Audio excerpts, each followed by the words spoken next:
बरसों से बंद पड़ा सूरजगढ़ रेलवे स्टेशन गांव के बाहर वीरान खड़ा था।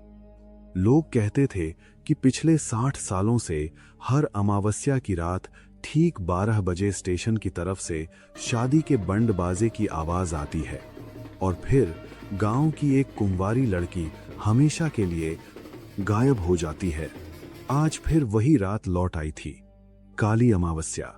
गांव में डर का साया पहले से ही फैल चुका था। अरे हरिया, आज फिर वो काली अमावस्या आ गई। हाँ बंसी, आज फिर वो मनहूस बारात आएगी। पता नहीं इस बार किसकी बेटी जाएगी। चिंता मत करो काका, मैंने आज मंदिरों में पंडितों को बिठा दिया है। देखता हूँ कैसे वो बारात गांव में घुसती है। पूरे गांव में अजीब सन्नाटा था। हर घर के दरवाजे जल्दी बंद हो चुके थे। मंदिरों में पूजा चल रही थी। लोग भगवान से अपनी बेटियों की रक्षा की प्रार्थना कर रहे थे। शाम ढल गई, अंधेरा गहरा गया। करीब 7 बज रहे थे। गांव की चाय की दुकान पर कुछ लोग आखिरी बार बैठकर बातें कर रहे थे। काका, आज फिर ठीक 12 बजे वो बारात आएगी, लेकिन कब तक ये ऐसे ही हमारी बेटियों को ले जाती रहेगी? बेटा, कोशिशें तो बहुत हुई थीं। फिर क्या हुआ काका? उस रात गांव के 15 आदमी उसे रोकने गए थे। उनमें मेरे बड़े भाई भी थे, लेकिन उसके बाद वो सब कभी लौट कर नहीं आए।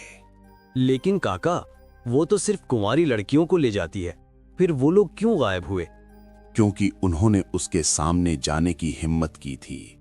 अमावस्या की रात जो भी उसके सामने पड़ता है, वो उसे भी साथ ले जाती है। क्या आपने कभी उस बारात को देखा है? नहीं बेटा, कभी हिम्मत नहीं हुई। तभी पास बैठे शंकर काका बोले, रात बहुत हो गई है, 11 बजने वाले हैं, सब अपने अपने घर जाओ। सब लोग उठकर अपने अपने घर की ओर चले गए। लेकिन अर्जुन और समीर के मन में जिज्ञासा जाग चुकी थी।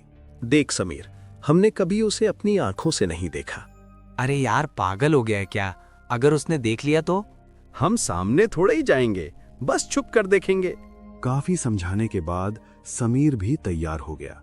दोनों गांव के बाहर एक पुराने बरगद के पेड़ के पीछे छुपकर बैठ गए। उधर विनय की बहन नैना कई साल बाद शहर से गांव आई थी। वो इन बातों को अंधविश्वास मानती थी। भैया, आप लोग अब भी इन कहानियों पर यकीन करते हो? नैना, ये कहानी नहीं, हकीकत है। मैंने मना किया था अमावस्या से पहले मत आना।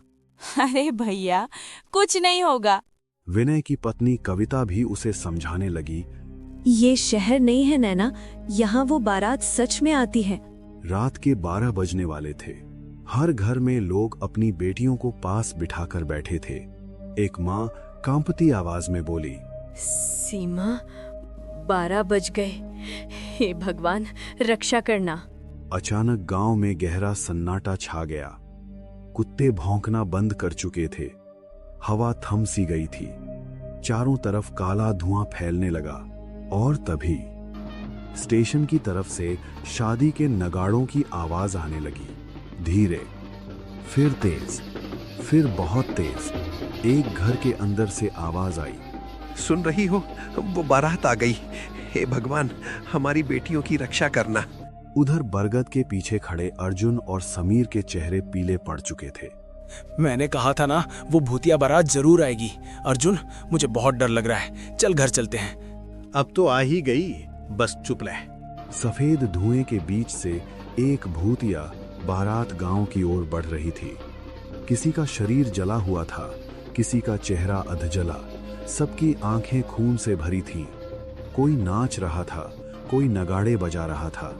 धीरे धीरे वो बारात गांव में दाखिल हुई और विनय के घर के सामने आकर रुकी। भूतिया दूल्हा दरवाजा तोड़कर अंदर घुस गया।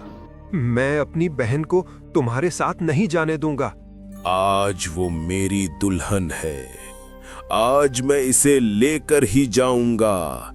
देखता हूं मुझे कौन रोकता है। विनय और कविता उसके सामने डटकर खड़े रहे। लेकिन अगले ही पल वो दूल्हा उन्हें मार गिराता है। नैना चीखने लगती है, गिड़गिड़ाती है, लेकिन कोई असर नहीं। भूतिया दूल्हा उसे खींचकर बाहर ले आता है। पूरी बारात नाचती गाती उसे लेकर स्टेशन की ओर बढ़ती है। बरगद के पीछे खड़े अर्जुन और समीर कांपते हुए सब देख रहे थे। उनके पैर जैसे जमीन में जम गए थे।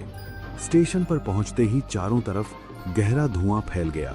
अचानक एक तेज हॉर्न की आवाज गूंजी। काले अंधेरे को चीरती हुई एक भूतिया ट्रेन स्टेशन पर आकर रुकी। धुआं थोड़ा छंटा तो दिखा। ट्रेन के डिब्बों में अनगिनत आत्माएं बैठी थीं। सबकी नजरें नैना पर थीं। भूतिया दूल्हा उसे खींचकर ट्रेन में बैठा देता है। अगले ही पल ट्रेन तेज गति से चल पड़ती है और कुछ ही सेकंड में धुएं में बदलकर गायब हो जाती है। गांव में फिर वही सन्नाटा छा जाता है और सूरजगढ़ स्टेशन फिर से वीरान खड़ा रह जाता है। अगली अमावस्या का इंतजार। आपको यह वीडियो कैसी लगी कमेंट करके बताना, और अच्छी लगी हो तो वीडियो को लाइक और चैनल को सब्सक्राइब जरूर करें।